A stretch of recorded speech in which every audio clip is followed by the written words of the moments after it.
Америк нэгдсэн улсын бүртгэлтэй хөлгүүдийг Иран улсын далайн хилээс хол байхыг санууллаа.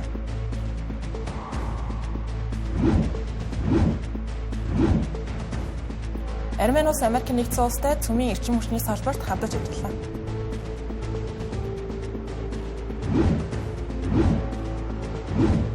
Куба улсын нефтийн нөөц 15-аас 20 хоногийн дараа дуусна гэв.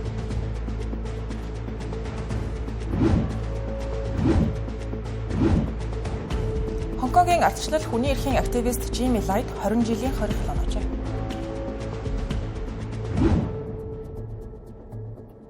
Орон төр үзэгчтэй Тэнгэр телевизийн оройн гадаад мэдээний тайм хөтөлбөр эхэлж байна.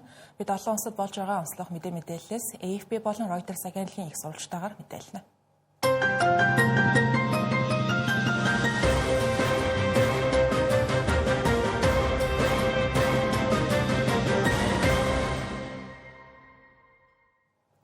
За Америк нэгдсэн улс болон Иран улсын хооронд цөмийн хилэлцээр үргэлжилж байгаатай холбогдуулан талууд далайн орчимд мөргөлдөхөөс сэргийлж байх шиг байна. Америк нэгдсэн улсын далайн захиргаанаас өнөөдөр Хормузын хоолоогоор явж байгаа Америк нэгдсэн улсын далбайтай буюу Америкт бүртгэлтэй хөлгүүдийг Хормузын хоолоогоос холуур буюу Ираны газар нутагт харьяалагдах далайн усан хилээс хол байхыг сануулсан ийм өдөртөмжүүдийг гаргаж эхэлсэн байна. За далайн захиргааны зүгээс өөр юу гэж хэлж байна гэхээр Америкийн хөлөг онгоцны Ахмад нарыг хэрвээ Ираны хүчин Америк нэгдсэн улсын далбайтай арилжааны усан онгоцонд нэвтрэх юм бол багийнхан хүч хэрэглэн эсэргүүцэхээс зайлсхийх хэрэгтэй гэсэн байна. Энэхүү зөвлөмж нь Америк болон Иран хоёр өнгөрсөн 7 хоногийн Баасан гарагт Оман улсад шууд бус яриа хэлэлцээ хийсний дараа гарч байгаа. Энэхүү уулзалтын өмнө хоёр улсын эрх баригчид нэг рүүгээ цэргийн хүч ашиглан дайн дэгдэж болцсошгүй гихчлэн анхааруулж тун хурц үг хэллэг занал хийлийн шинжтэй үйлдэлүүдийг хийж байсан ба. Иймэрхүү нөхцөл байдал нь олон улсын далайн тээврийн шугам арилжааны усан онгоцуудад ихээхэн хохирол учруулдаг. Тухайлбал 1980-ад оны Иран-Иракийн дайны үеэр хоёр тал худалдааны хөлөг онгоцуудыг онилж тэр нь түүхэнд танкерын дайн гэж нэрлэгдэн үлдсэн байдаг. Тэгвэл сүүлийн жилүүдэд Йемений хуутичуудын хөдөлгөөн буюу бүлэглийнхэн Улаан тэнгист Израильтай холбоотой усан онгоцуудад халдлага үйлдэж үүнийг Газан зурагт Израилийн явуулж байгаа хомроглон устгах зорилготой дайныг зогсооход чиглэж байгаа гэж тайлбарладаг.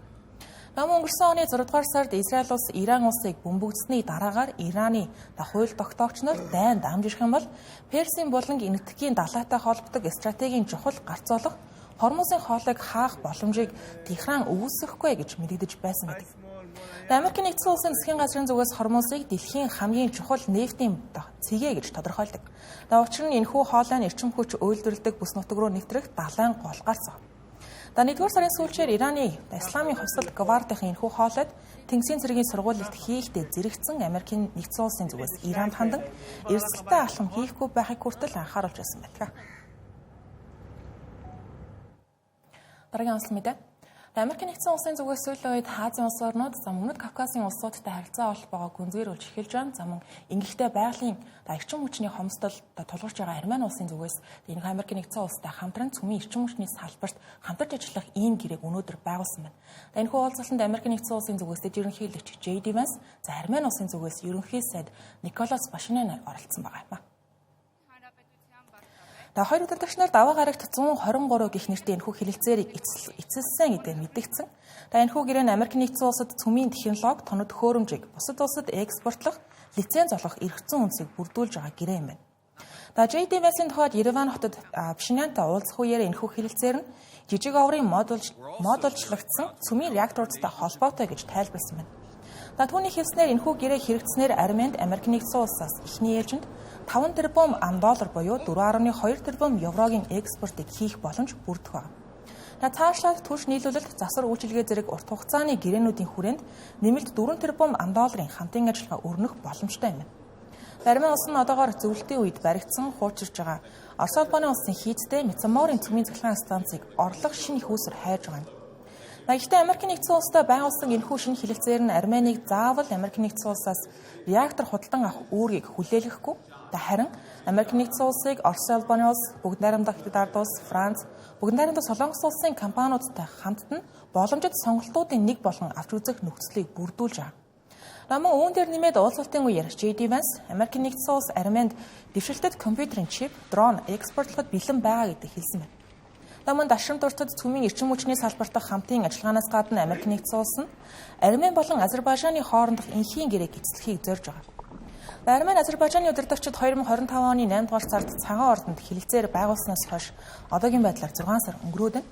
Тэрхүү хэлэлцээрийг бараг 40 жилийн турш үргэлжилсэн зөрчил мөргөлдөөний дараа урт хугацааны их тайван тогтоох чиглэлд хийсэн талуудын эхний чухал алхам байсан гэдэг. Тухайн үед Дональд Трамптай хийсэн энэхүү уулзалтын үеэр хоёр тал харилцан бие биенийхээ нутаг дэвсгэрт тавих шаардлагаас татгалзаж хүч хэрэглэхгүй байхаар тохиролцсон байдаг. Дональд Трампын тухайд энэхүү уг хоёр улсыг эв нэгдэлтэй байлгахыг зорж байгаа нь Арменаар дамжих тээврийн коридор байгуулах ажилтай холбоотой байж болно. JD Vance-ийн хэлж байгаагаар Армени нутгаар дайрсан төмөр зам, автозамын тээврийн коридор байгуулах санаачлагын хүрээнд олон улсын их тайван хөгжил цэцэглэлтийн төлөө Трампын маршрут гэх нэртэй ийм маршрутыг байгуулах юм байна. Энэхүү коридор нь Азербайжаныг Нахчивантай шууд холбоно. Азербайжан одоо Нахчиван руу шууд газар дээгүүр чөлөөтэй очиж чадахгүй байна. Харин энэхүү коридор баригдсанаар Арменийг тойрохгүйгээр шууд холбогдно гэсэн.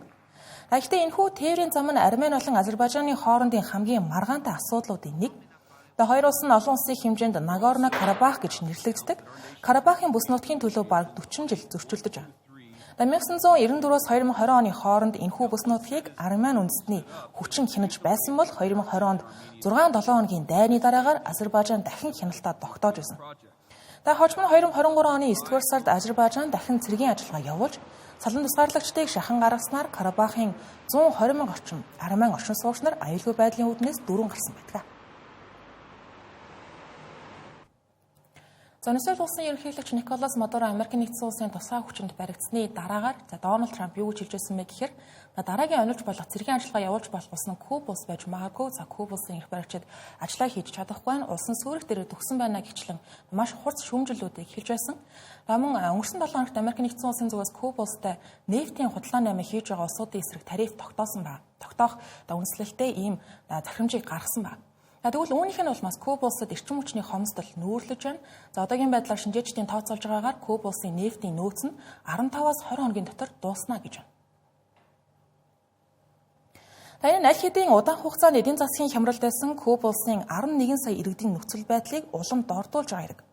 Карибын тэнгисийн бүс нутаг Америк нэгдсэн улсын дэвсэд хүчин өнгөрсөн сард Венесуэлийн ерөнхийлөгчийг баривчилж Кубыг тусгаарлаж эдийн засгийн дарамт шахалт үзүүлж эхэлснээс хойш түн түгшүүртэй байдал байгаа. Ялангуяа Кубын хувьд хамгийн ойрын холбоотон Венесуэл нь Куба улсад зайлшгүй шаардлагатай нефт шатхууныг нийлүүлдэг улс байсан баг. Куба улсын шадар сайд Оскар Перес Фрага баасан гарагт телевизээр мэдээлэл хийхдээ Америк нэгдсэн улсыг энэхүү хямралын гол шалтгаан гэж буруутгаж байсан. Мөн онцгой байдлын үеийн арга хэмжээнүүдийг танилцуулсан баг. Тухайлбал төрийн өмчит компаниуд 4 өдрийн ажлын 7 хоногт шилжиж муж хоорондын тээврийг багасгах, томоохон аялал жуулчлалын байгууламжуудыг хааж сургуулийн хичээлийн цагийг богиносгох нь мөн ихтэй сургуулиудад танхимын хичээлийн эрсдлийн шаардлагыг бууруулахар болсон байна. Үндсэндээ шатхууныг иргэдэд зайлшгүй шаардлагатай үйлчилгээ эдийн засгийн салшгүй үйл ажиллагааг хамгаалахад ашиглана гэсэн байна. Ихтэй засгийн газар үлдсэн шатхуунаа эрүүл мэнд, хүнсний үйлдвэрлэл, батлан хамгаалах зэрэг зайлшгүй салбаруудад төвлөрүүлж байгаа юм. Өнгөрсөн 7 хоногийн нэм гарагт Куба улс эрчим хүчний хямралын улмаас 1 сарын хугацаанд онгоцны түлш нийлүүлэхэд зогсооно гэдэг агаарын тээврийн компаниудад мэдээлсэн. Улмаар өнөөдрөөс эхлэн Куба улс руу нисэж байгаа болон Кубээс нисэх онгоцууд тус улсад түлш цэнэглэх боломжгүй болж байгаа гэсэн. Улмаар холын занислгүүд заавал өөр улсад нэмэлт буулт хийж түлш авах шаардлагатай болж байгаа юм. Тэгвэл Америк нэгдсэн улсын зүгээс яагаад Кубад нефтийн хориг тавьж байна вэ гэхээр олон 10 жилийн хатуу эдийн засгийн хориг Кубын эдийн засгийг сүрүүлж олон улсын худалдаанаас тусгаарласан байна. Куба улсын зүгээс нефтийн хэрэгцээг Мексик, Орос улбаны улс, Венесуэл зэрэг улсуудаас гадаад түншүүдээс хангадаг байсан. Гэвч Америк нэгдсэн улсын зүгээс Венесуэлийн ерөнхийлөгч Николас Мадуро баривчилсны дараагаар Венесуэлээс Кубад очих нефтийг бүрэн хаасан байна. Энэ үеэр Дональд Трамп Кубын засгийн газар нуран унахад бэлэн сүрсэн улсаа гिचл мэдээллүүдийг хийж байсан. Мөн Кубыг Америк нэгдсэн улсын үндэсний аюулгүй байдалд занал хийлэгч улсаа гэж тодорхойлсон байна. Улмаар Куба улсад нефт нийлүүлдэг ямар ч улсад тариф ногдуулах тухай захирамжид хүртэл гарын үсэг зурсан байгаа юм. Хонконгийн зүгээс Британий иргэншилтэд хүний эрхийн төлөөх тэмцэгч активист гэдэг гэгддэг нэр хүндтэй Жими Лай гэх хүнд 20 жилийн хорих хэл оноолсон байна. Үүнийг хэлэл мэдээллийн албаныхан болон хүний эрхийн активистууд хэвлэлийн эрхчлөлөг ноцтой зөрчсөн хэрэгэ гэж шүүмжилж байна. За ялын тогтоолын хувьд түүнийг гадаадын хүчинтэй хуваалцсан садар самун агуулсан тархиугаалгын шинжтэй мэдээлэл олон нийтэд нийтэлсэн үзүүлсэн гэж гин буруутад тооцсон байна.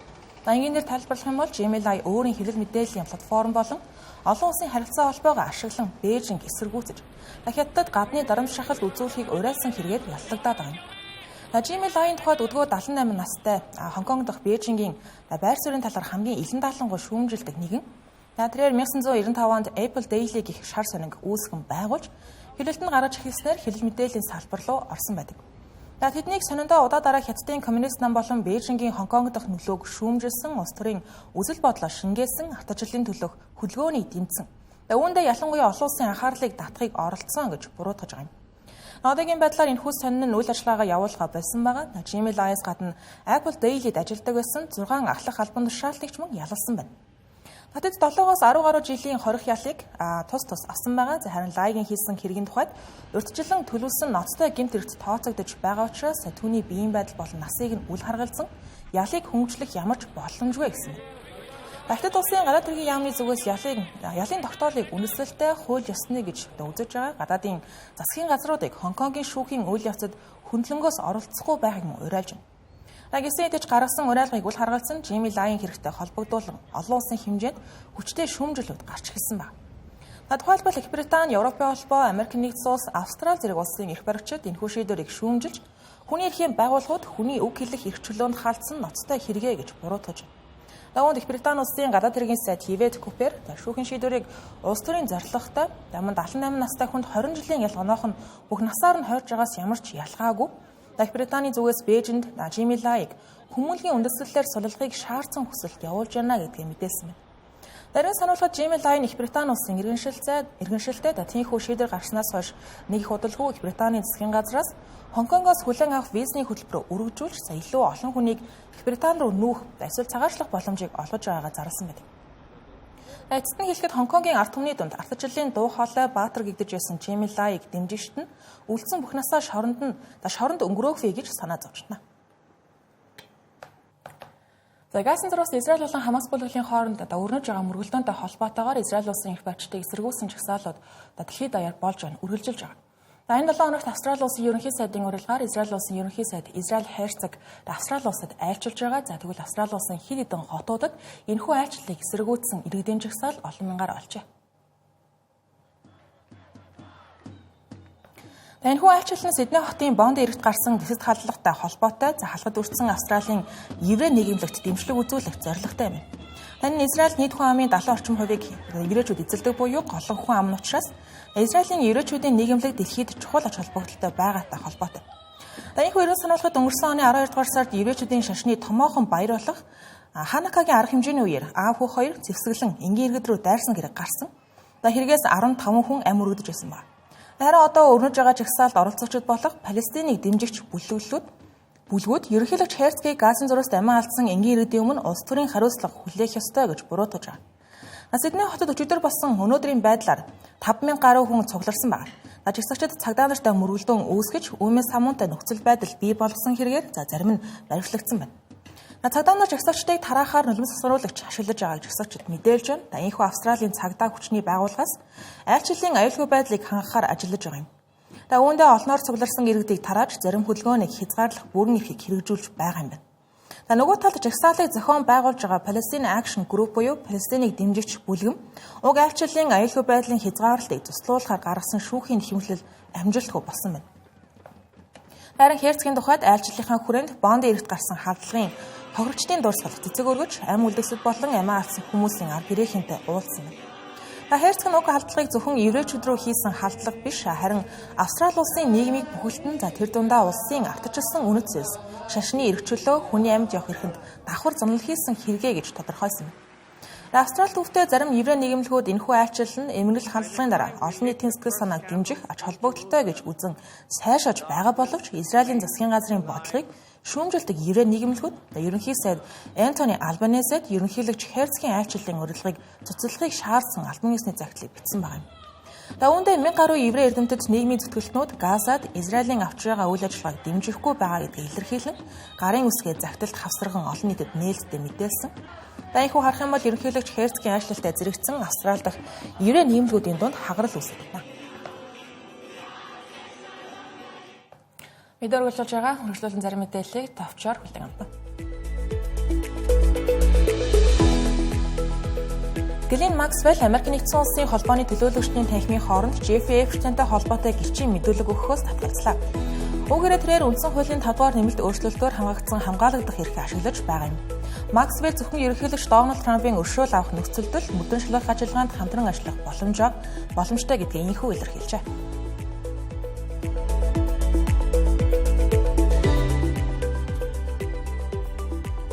Франц улсын зүгээс Киевт ирэх агаарын довтлогоо болон хариу зохиолтын чадварыг бэхжүүлэх зорилготой цэргийн хамтын ажиллагааныхаа хүрээнд Мираж 2000 сөнөөгч онгоцуудыг Украины талд шилжүүлэхээр бэлтгэж эхэллээ. Мөн Украин Франц улстай хамтран зэсгийн үйлдвэрлэлийг өргөжүүлэх гэрээнд гарын өсөж зорж илүү урт хугацааны аж үйлдвэрийн хамтын ажиллагааг хоёр талд зөвшөөрсөн байна. Энэхүү үйл явдлаас Украин Орос улбаны улсаас ирэх агаарын довтлогооны зэрэг тэмцэхэд батлан хамгаалах гол түнш болох Франц улсын үүрэг улам өсөж байгаа нь харагдана. Puerto Ricoгийн рэпер Bad Bunny-гийн Super Bowl буюу Америкийн хөл бөмбөгийн финалийн тоглолтын тасалгааны үеэр шоу үзүүлбэрийг 135 саягаар Америкчууд үзсэн байна. Тэр өөрийн төрлөх хэл болох Испани хэлээр 13 орчим минутын үзүүлбэр үзүүлсэнд дэлхийн томоохон Латин Америк алдартнууд болох Cardi B, Pedro Pascal, Ricky Martin, Karol G гэх мэт олон алдартнууд үзүүлбэр түүний дэмжин оролцжээ. Тэр үзүүлбэрийн төгсгөлд нэг Америк ТV гэсэн утга санааг илэрхийлэн зөвхөн Америкийн нэгдсэн улсыг биш, Америк ТV-ийн бүхэл улсыг бурхан ивэ гэж хэлэн улсын тугийг бүжигчд нь барин гүйжээ. Энэхүү үзүүлбэрээр Дональд Трампын барьдаг хит барууны бодлогыг шүүмжлэн Латин Америкийн иргэд тэдний соёл, аж амьдралын үн цэн, гоо сайхныг харуулахыг зорьсон гэлээ. iPhone 17e удахгүй худалдаанд гарах төлөвтэй байна. Энэхүү загвар нь шинээр утасгүй цэнгэлтийг дэмжсэн технологи болон Apple-ийн шинэ A19 чипийг багтаасан байна. Үүний зэрэгцээ Apple-аас стандарт iPad болон iPad Air-ийн шинжилсэн хувилбаруудыг танилцуулж магадгүй байна. Эдгээр бүтээгдэхүүнүүд нэг дор танилцуулах төлөвтэй байгаа ба энэ нь Apple гар утасны болон таблетын шугамыг зохион байгуулалтад дахин шинжлэх зорилготой гэлээ. Та бүхэнд олон улсад өрнөж байгаа услах мэдээлэлээс таймлан хүргэлээ. Анхаарлаа хандуулсан явдал баярлалаа. Сайхан амраарай.